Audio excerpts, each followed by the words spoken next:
The second saving area that I explained to the government is to end the duplication of health and education bureaucracies. Together they comprised $94 billion last year and are on track to cost $106 billion by 2017-18. These bureaucracies cost and spend billions, yet they do not run a single hospital or a single school.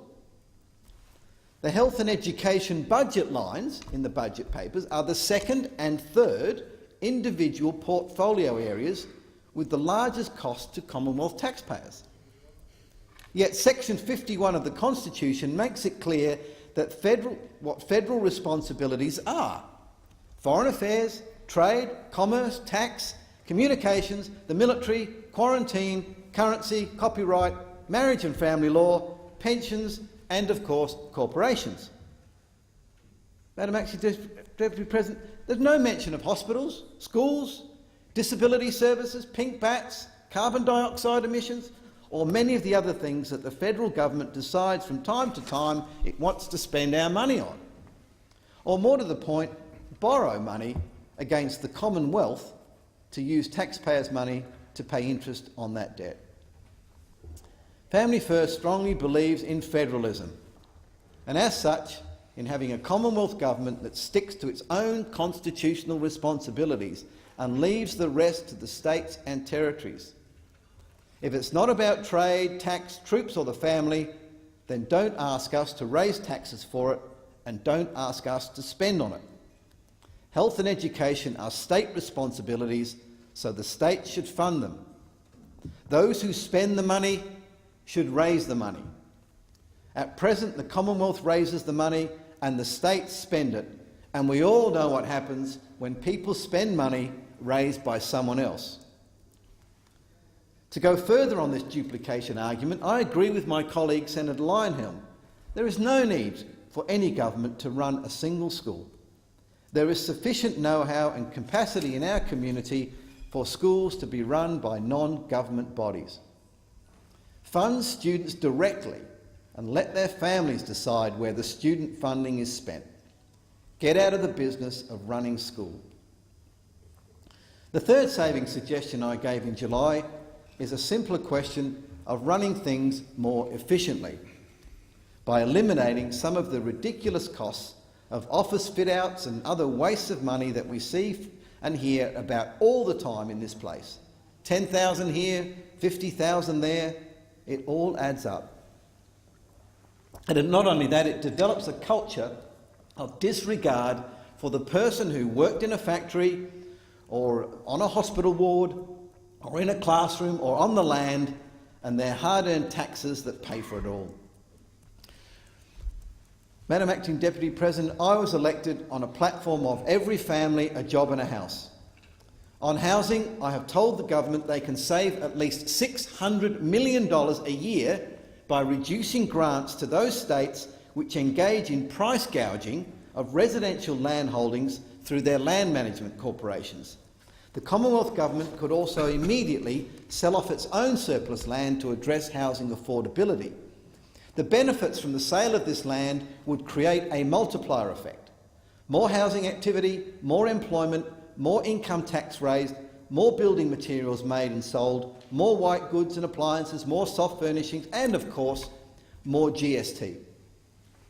I estimate the states are missing out on $2 billion of GST a year due to their own land restriction policies.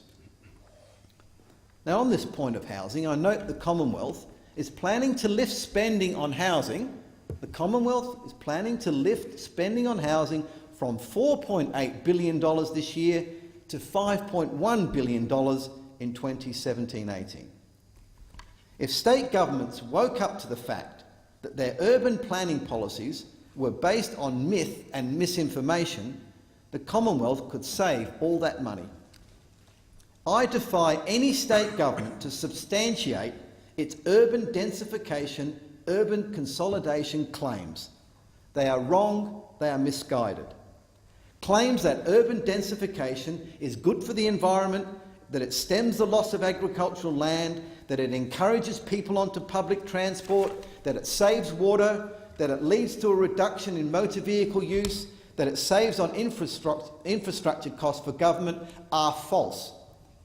Urban consolidation, densification is an idea that has failed all over the world, whether it's traffic congestion, air pollution, the destruction of biodiversity, or the unsustainable pressure on electricity, water, sewerage or stormwater infrastructure. Urban densification has been a disaster. Urban consolidation is not good for the environment. It does not save water. It does not lead to a reduction in motor vehicle use. It does not result in nicer neighbourhoods. It does not stem the loss of agricultural land. It does not save on infrastructure costs for government. And worst of all, it puts home ownership out of the reach of those on low and middle incomes. On the jobs front, quite aside from the savings by letting people escape the industrial regulation prison, there are substantial savings to be made in what is called labour market assistance to job seekers and industry. Now, as we know, some people have become very wealthy in the job seeker assistance market, which in the current budget papers grows from $1.46 billion to $1.5 billion per annum.